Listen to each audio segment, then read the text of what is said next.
Welcome to Tilly's Trans Tuesdays. This week we have Trans History 3, interview with Alex L. Combs and Andrew Eakett, creators of the graphic novel Trans History from Ancient Times to the Present Day.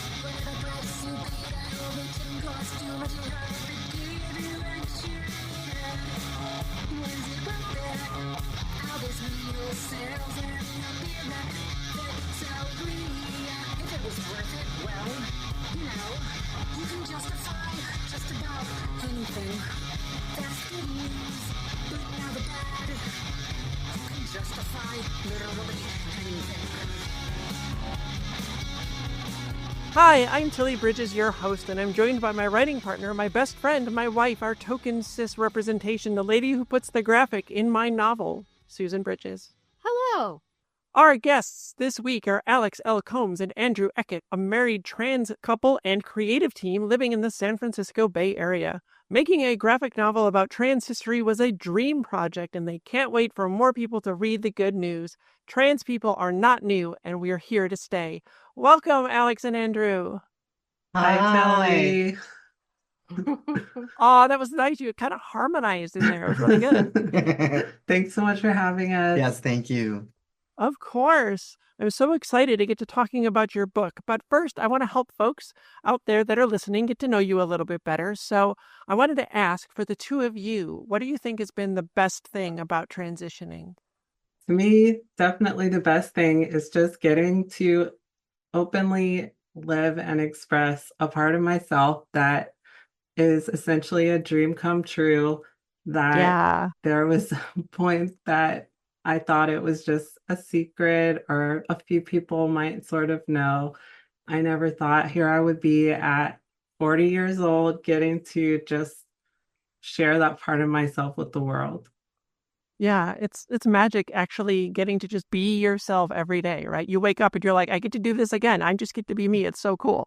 Exactly. Yeah, that's pretty much, my answer wouldn't be much different from that. It's just that having the life that I didn't really know was possible become a real possible thing that makes me part of society in a way I didn't feel like I was before, because I was in this like limbo, this identity limbo. Yeah, And absolutely. Then knowing who I am and being who I am, it's definitely made everything different. There's a before transitioning and after transitioning, and it's like night and day. And I'm glad to be in the day. Yeah. Oh, you said it so perfectly. Oh, my heart. Yes, exactly right. Because pre-transition, it just felt like everything was so dull and muted and awful. And, it was just like you didn't know that everyone didn't feel that way at first. You're like, this is just what life is, right? And no, it's not. And it doesn't have to be that way. And that's beautiful.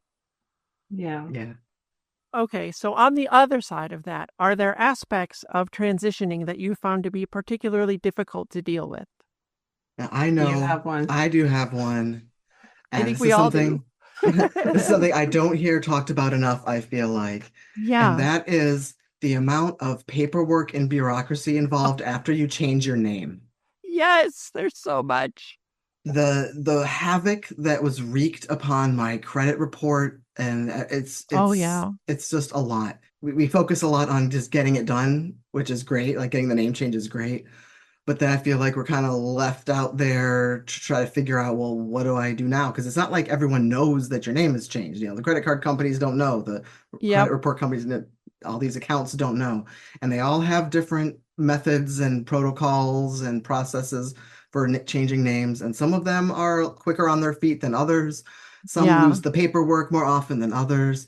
And that's something I think that it's just to kind of brace yourself for that even after you've done that bureaucracy of changing your name with Social Security and the government and getting a driver's license, there's a whole other step that I'm not even done with. And it's been a long time. So that's what bureaucracy. Yeah, it's something that just goes on. You don't know how much there is that has your legal name on it, that once you change that, it's just like, oh God, another thing. Oh no, another one. I've got to come out to another group of strangers through an email and say, hey, fix your company stuff for me. So. Or then you get something weird years later. Yeah. Pops up with your dead name on it, and it's just out of nowhere. And you're like, what the hell? I didn't even remember these people, and now they have my wrong name. And do I care? Is this worth it to fix with them? And that mental calculus of, Yeah, there's so much. What about you, Alex? I'm just going to go with a simple answer: transphobia. It's awful. It's the worst. It's the worst. Can we just stop? Right? It's not hard. We're not hurting anybody. Just leave us alone. I know, right? Sheesh. Have you tried not sucking? They have not. Why give it a shot? That should be step one. I'm just making a suggestion. Yeah. Okay, well, if you had any advice for people just starting their transitions, what would it be? Or maybe even what do you wish you knew going in ahead of time? Like, is there some piece of advice you wish someone had given you that would have helped you a lot? I think my advice would be to really get to know yourself as well as possible. Like while you're learning about trans things and thinking about coming out and getting excited about the possibilities, don't neglect the parts of you that have nothing to do with trans stuff. Yeah. Like it can be really tempting to find a label and feel like that kind of explains everything. Sure. But the label is that's a shorthand for something that's a lot more complex and nuanced. Like, and you're not gonna, I wish it were easy enough to just find the people who have the same label as you, and those are your people. But it really isn't that. And I think that's something that's some advice I guess I would give is don't just think that labels are everything. Try to get to know yourself on a more nuanced individual level. Yeah, I think that's great because there's also like you may find a label that you feel fits you or mostly fits you, but you may find that none of them do. And that's okay too. You know, we're all individuals and you don't have to conform to anyone else's expectations of whatever flavor of trans you are is. Absolutely. Yeah. I guess mine would just be that don't feel pressured to reach any kind of endpoint. I feel like that's just a common sort of pressure or misconception, or at least it was when I was coming out, probably still is. And it's not that people have a bad intention thinking it, but I just remember like I was taking some photos. I was doing like a photo shoot like partway after I'd been on hormones, but I hadn't had top surgery and I wanted to like get some like glamour shots. And my photographer was like, oh, well, I want to get you like before and after. I'm like, well, this is after. Like, this is me. Like, you know, and she was like trying to, you know, just be really supportive. But yeah, just try not to feel like that would be my advice to trans people just coming out. Like, try not to feel like there's necessarily a set end goal. Yeah, it's a journey and it's about finding yourself along the way. And you may, who knows where it's going to end if it ever does. It may be a lifetime journey for most of us, and that's okay. Yeah, everyone changes over time and context and everything. So what's working at one point might not always be how you feel. You might want to change your pronouns again. It doesn't matter. It's fine. Yeah, that's all cool. Whatever you decide at the beginning you think is right doesn't have to be the final thing. You can still adjust as you go. Or it can be, but it doesn't have to be. Right, exactly. Exactly. Okay, before we get into talking about your book, do you want to let folks know where they can find you online if they'd like more information after listening? Sure. I have a website that's just my name, alexlcombs.com. And any social media that I'm on is also Alex L. Combs at Blue Sky. I have a Blue Sky. I have a Instagram. Those are the ones I'm most active on. And I'm not active on anything, so don't look for me. Oh, wow. You're smarter than all the rest of us. I post pictures of... Yeah, but he does post pictures of me. Yeah, so my face shows up occasionally.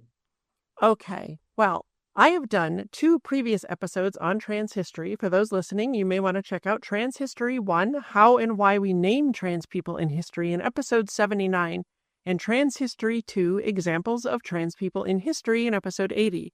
which leads us right into talking about this fabulous new book, Trans History, a graphic novel from ancient times to the present day.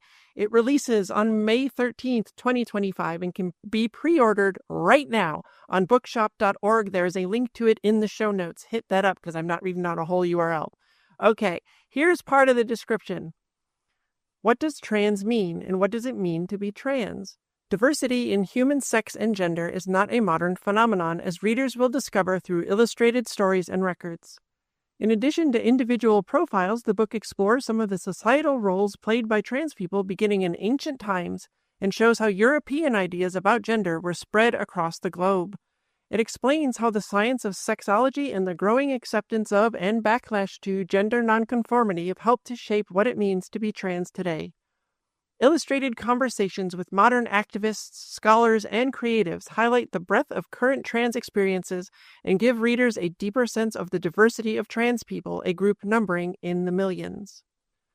All right, I want everybody listening to know that I was sent an ARC of this book to read, and I thought it was fantastic and so badly needed right now. And it makes learning about our history so incredibly accessible, and that's huge because history can often be daunting to some people, doubly so when you want to learn about trans folks, who are often erased from history for reasons I talked about back in Trans History 1. So I think I want to start by asking the two of you, what made you want to write this book? Where did it come from? So I actually went to art school for comics. And at that time, around 2017, I knew I wanted to do potentially something with LGBTQIA plus history, but I didn't know what. I ended up doing more of a autobiographical slice of life kind of comic for my thesis for school. But right after graduation, I had that desire to go back to history. And living in San Francisco, there's a lot of great archives. And we have the LGBT History Archives and Museum. Oh, that's cool. I didn't know that. GLBT. Yeah, GLBT, I think. Yeah. And you can make an appointment and go look in their archives. And so we did that because we learned that Lou Sullivan, who was a local gay trans man in San Francisco in the 80s and 90s, he kept a diary his entire life and donated them all to the GLBT Historical Society. And you can just go read them. And it's from when he was a little kid, all the way up to the end of his life, basically. And it's so cool. So we went there, and there is now a really great collection of his diaries that's been published. But at the time, that wasn't out yet.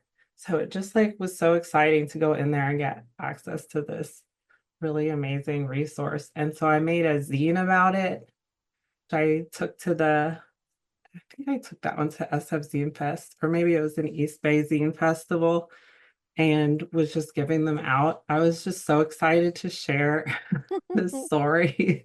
That's so pure. That is adorable. I love it. Yeah, it was really fun. And I just had so much energy for it. And Andrew and I have both done the research together.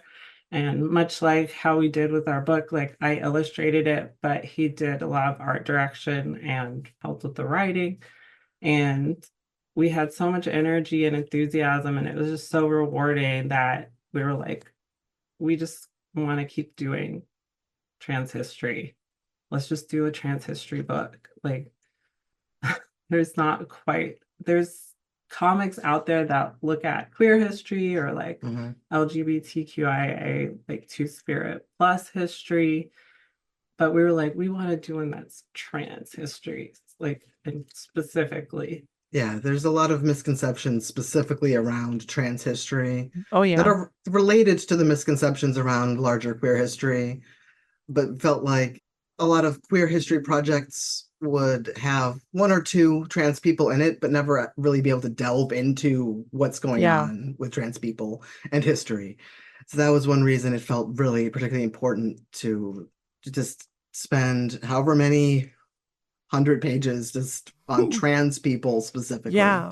Yeah, that was really beautiful to read, to just see so many of them in there and see our history going back so far, you know?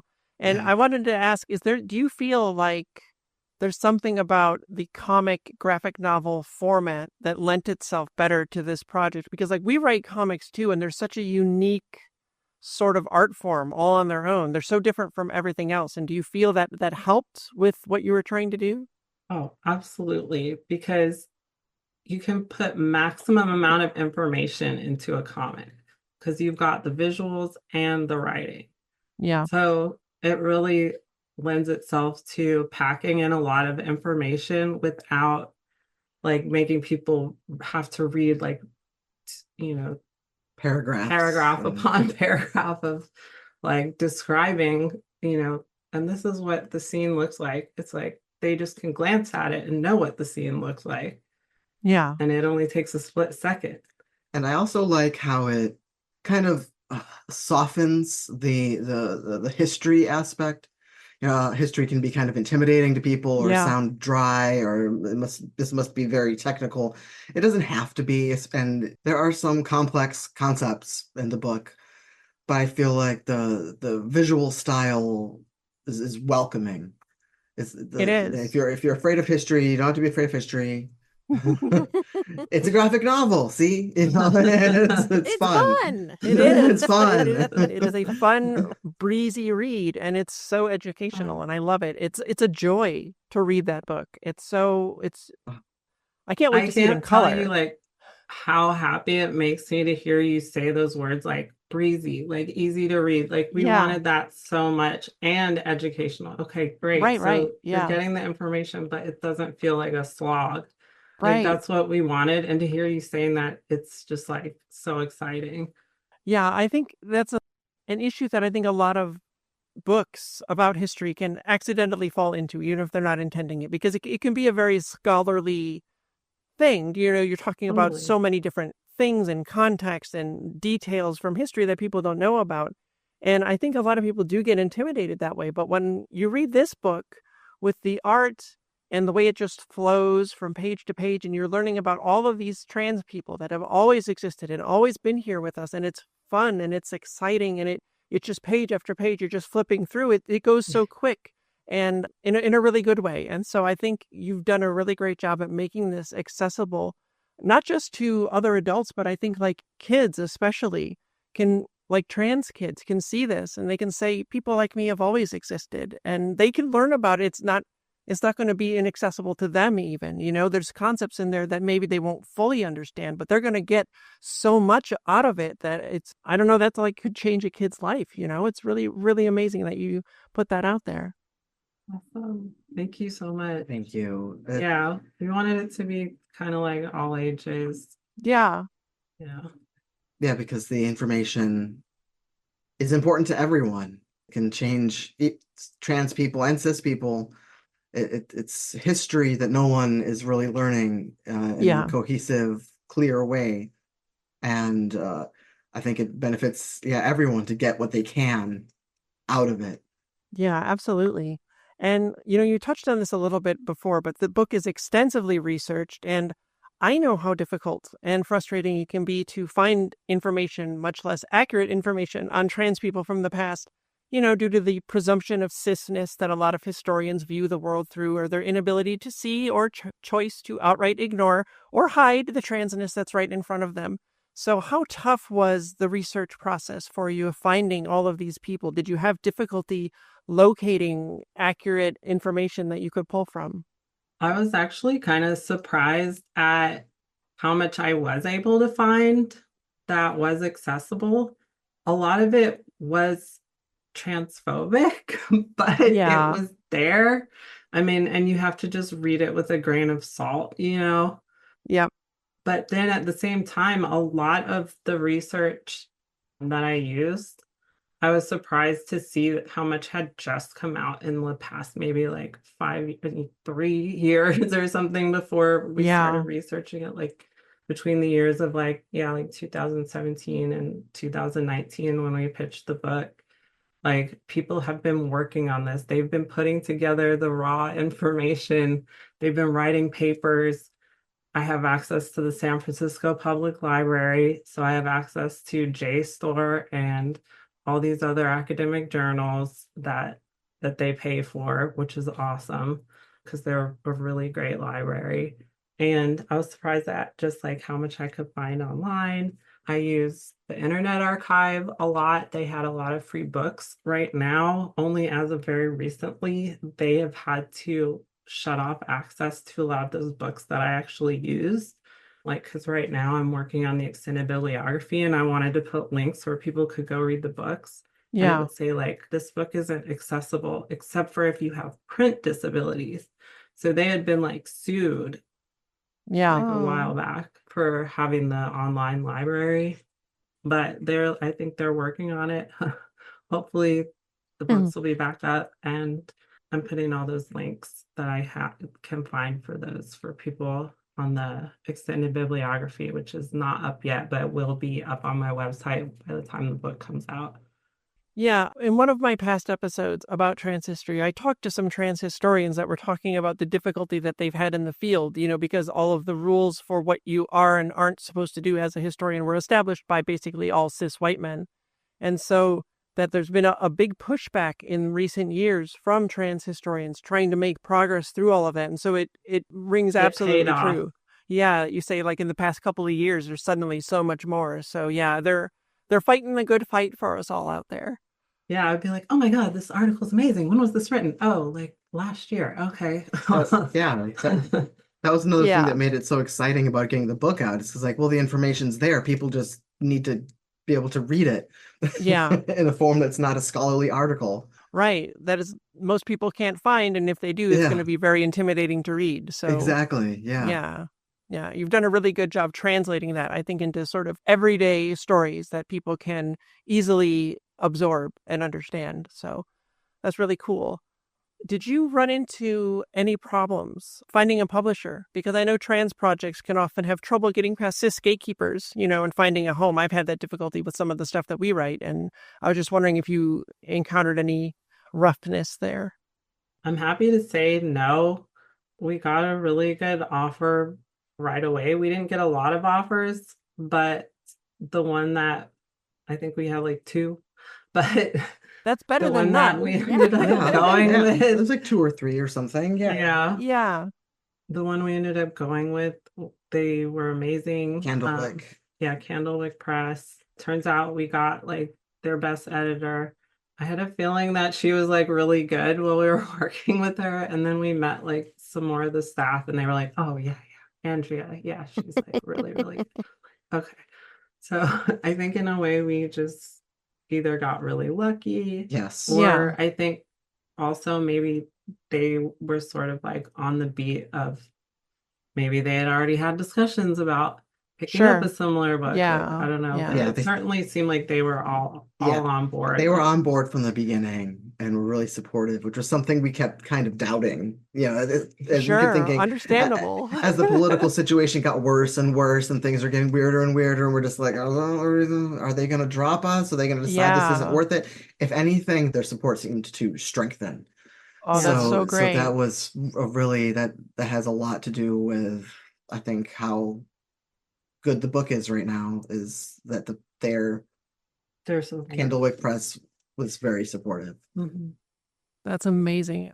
But it's also cool to hear you talk about the magic of a good editor, because wow, the things that they can do, right? Like they are angels from above. I completely agree.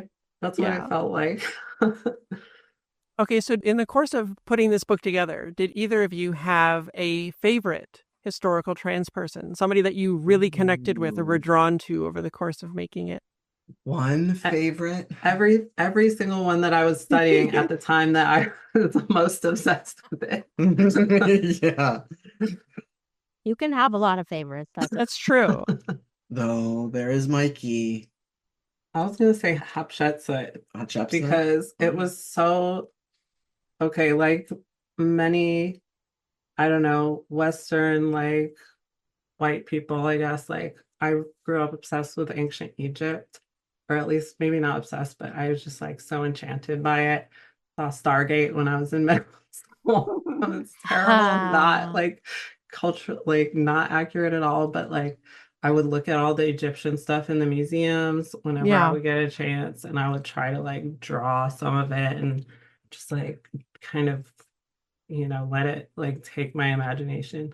So when we studied about Hatshepsut, the pharaoh, it was like, okay, I knew it was like sort of a controversial like figure, because some people like throughout the history of sexology, even going all the way back to Magnus Hirschfeld in Germany, had speculated that Hatshepsut was a trans masculine person.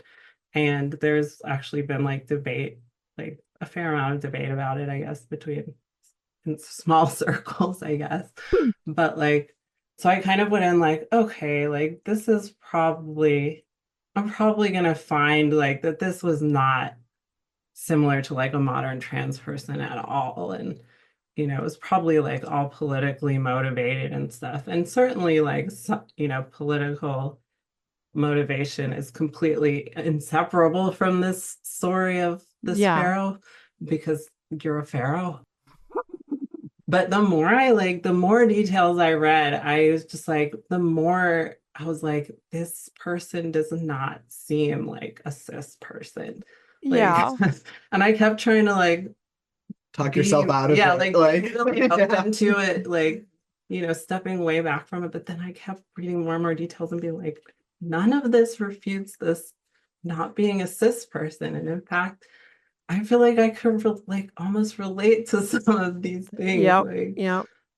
Yeah. So like, I just feel like I got really, really obsessed into that story, and I would love to go see some of the statues. I think they're at like the Metropolitan Museum of Art. Yeah, I think they have like a huge collection there.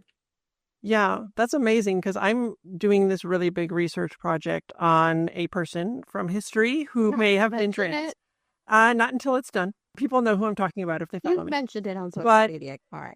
I keep doing the same thing where I'm reading lifelong diaries and letters and things that this person wrote. And I would see things and be like, wow, that is so trans. And, I put it down, I read something else, and then I'm like, were they really though? Were they really that trans? And I pick up the next thing, I'm like, this is so trans. So it's, That's exactly what happened. Yeah. And sometimes I think it's really funny though, like, because it's like he spent all of this time with this woman he admired so much, and he must have been in love with her, but they never did anything. And I mean, it's just weird. Like, like all the reports about it, from cishet people will be like, well, clearly he was madly in love with this woman, despite the fact that it doesn't resemble any other form of romantic love you've ever seen. And I'm like, that's because he wanted to be her. Not okay. Anyway, there was kind of like almost like a figure like that in Hatshepsut's life too, because there was this man, Sinemut, who was like part of their family and like mothered Hatshepsut's daughter from like way like previous, before she like became pharaoh or anything. But like Hatshepsut never got like pregnant from this person or anything, which, and it was like, well, were they lovers? Or like, I'm kind of for the like queer, family, like maybe, queer found family, like angle almost makes more sense. Then they were just pining for each other and nothing ever happened. And that, whatever. Yeah, there's like these loving statues of him, like with Hatshepsut's daughter, like nurturing her, like hugging her. Just like, okay. Like, reminds me more of like a gay uncle or something situation. But like, it happens all the time. Yeah. Like, even now, like I was like, they found some Vesuvius eruption from like 2,000 years ago. And they were like, we always assumed these people in this room were a family, but we found out none of them were related to each other. They were 5 unrelated men. Is what they and said. they were like, they probably didn't know each other. And I'm like, they were roommates. That's the popular thing, right? They were roommates. Or they were just strangers taking comfort in a disaster. Or like, my God. It's wild to me. Like, it is. Yeah. Okay. Well, Andrew, what about you? Did you have anybody that was a favorite or that you really like connected with? Did I have a favorite? I just liked all of them. Like I kept getting, Yeah. it was just so fun to learn about all of them. Like, what do you think? Did you notice me having a favorite, Alex? Nope. He's like, nope. It's like I would just get excited, kind of like with Alex, like Yeah. whoever I was working on at the time, I'd be gushing about them. Although I will say it was fun to find all the different trans mask people in history because you Yeah. don't hear a lot about them usually. Yep. And that was fun. But then as soon as I'd start saying like, "Oh, he's my dude," there'd be like Lily Elba or something, and I'd be like, "Oh, but Lily," And it's like I go, yeah, I love them all. They're like, I can't, yeah. It's very understandable. One of the things that I really connected with actually was the two of you and the way that Andrew talked about sort of starting by like quote unquote assisting with the book, but then became a full on co-creator, because that's really similar to how Susan and I started writing together. And I never found that kind of connection with anyone before. And so that is really cool. Oh, cool. See, you're part of trans history right now. Right. Oh, that's so rad. Yeah, it's really cool. But I wanted to ask, is this the first project that the two of you worked on together, like to this extent, where you were sort of both co-creators of it? The first one we finished for sure. We've plotted and schemed and had grand visions that didn't get very far in the past. I mean, we like managed to do smaller make some things. little zines Yeah, and make some stuff zines. for like Yeah. anime Yeah, that's conventions, true. like That's back in true. the day. This is a more sustained effort Yeah. where we really it's had a to big figure book. out what our roles were and what our strengths were going to be and how the workflow Sure. was going to evolve. And so yeah, that was a huge learning process. It was very rewarding though. It made me realize just how much fun it is to work with Alex and like finish a more ambitious project. Yeah, we get that a lot when we tell people that we write together and we're married, and they're like, "How can you? I could never work with the person I'm married to. I could never." We get that less these days. I don't understand. Maybe associating with better people. Maybe. No, I've heard people say similar stuff about us. Yeah. And like, I don't understand that. It works so good for us, and it clearly works really good for you too. So yeah, I don't know. I mean, I feel like it's a matter of both luck of finding that person, but also perseverance of figuring out over time, just learning each other intimately and learning how you can support each other and how you can like shift responsibility in ways that you're both comfortable with. That kind of thing. Yeah, and learning, I guess learning how to fully appreciate each other's contributions in a way that facilitates like backing off of your own ideas. Yes. Setting your own ego aside if they have a better idea. Yeah. Yeah, I think that might be one of the things that gets in the way with people who are saying, "How could you do that?" Is because art can sometimes be such a personal, like individualistic process that to truly collaborate and to truly let go and let it be the combined vision that's like a next level thing, I think sometimes. It is. It's a really hard thing to do. You are wise. You have summed that up perfectly. Well done. I said so in the comments. I will not. I will never stop it. No. Okay, so what is next for you two after this? Do you have another big project you're working on? Well, I've got like some ideas of, I guess, like smaller sort of topical comics that I want to do. We definitely want to just keep doing stuff with the book and trans history because we have like there was so much that we had to cut from the book that I think it would be cool to share some more of that information in either comic format or some other way. Yeah. How about you? Yeah. We definitely want to keep doing, spreading the trans history gospel. But we've also been I personally would love to do another big project like sooner rather than later. We've been batting around ideas about conspiracy theories and just the general misinformation landscape. Yeah. It's like a big, of course, another big idea that would have to be broken into some sort of smaller thing. Sure. But that's kind of what I think we've been talking about a lot is Yeah, I feel like that could be a big like graphic novel. Yeah. Something about either why people fall into conspiracy theories or a story of someone who did or who lost a loved one to it, or I'm not sure exactly what, but that's what's kind of bouncing around right now. Sure. Which ties into trans history too, because a lot of the misinformation about trans people going around is linked to conspiracy theories. And I mean, it's not something I share a lot, but I mean, I have like family members who have gone down the conspiracy, rabbit hole. Yeah. And so I've like seen over the years, I've sort of had like a front row seat to some of the ways that the conspiracy theories are linked to anti-trans sentiment. Yeah. And they really are. Like, it's really weird. So. Yeah.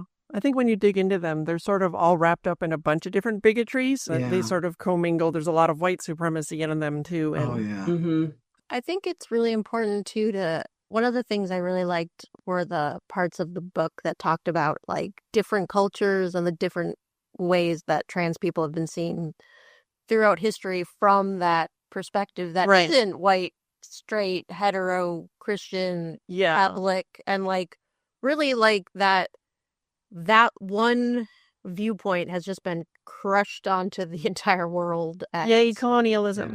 As dominant. When like so many other cultures honor and understand and have words for trans people and do not think it's wrong or sinful. It's just the way some people are. Right. Yeah. I always want more on that. Yeah. Sure. That was the thing that left me wanting more. I'm like, I love that. Yeah. So we were like thinking about putting more of that, like a whole chapter about that in, but then we quickly realized that we would basically have to dig a lot deeper and become really proficient in these other cultures, and we just weren't, and we didn't want to get that stuff wrong. But a really good book that I can recommend if you're wanting more of that is called Before We Were Trans. Was it Kit Hayam?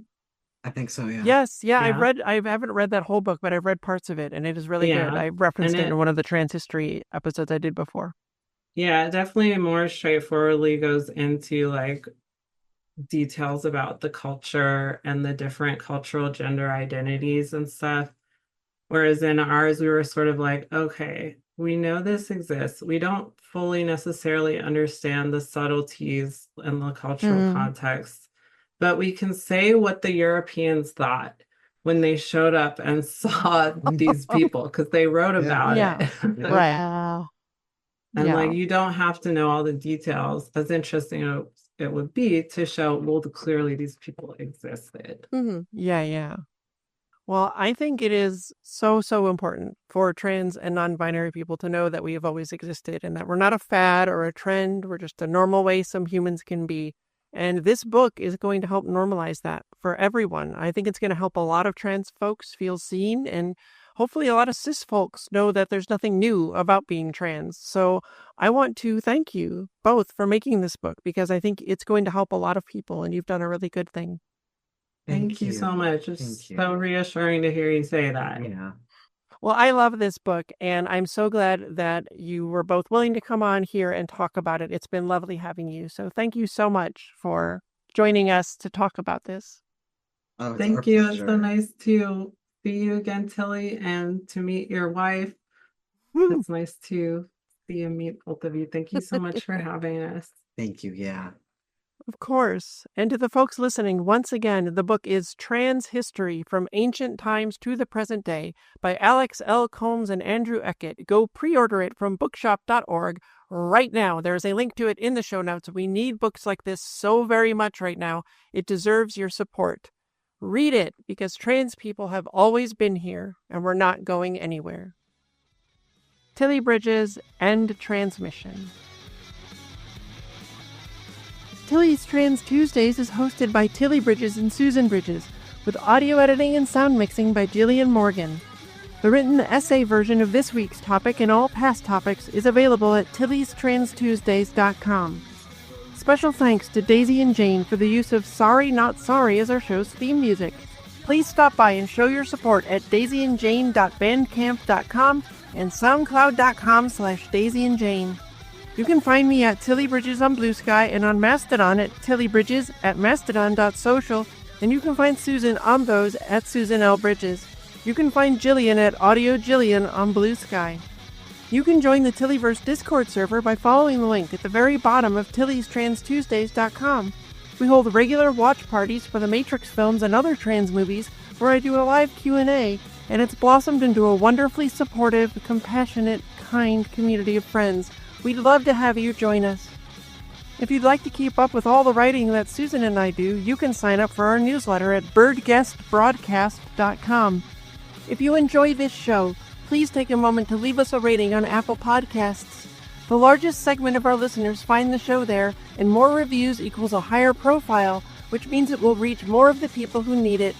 Thank you for your support. For more information, visit pendantaudio.com. Thanks for listening.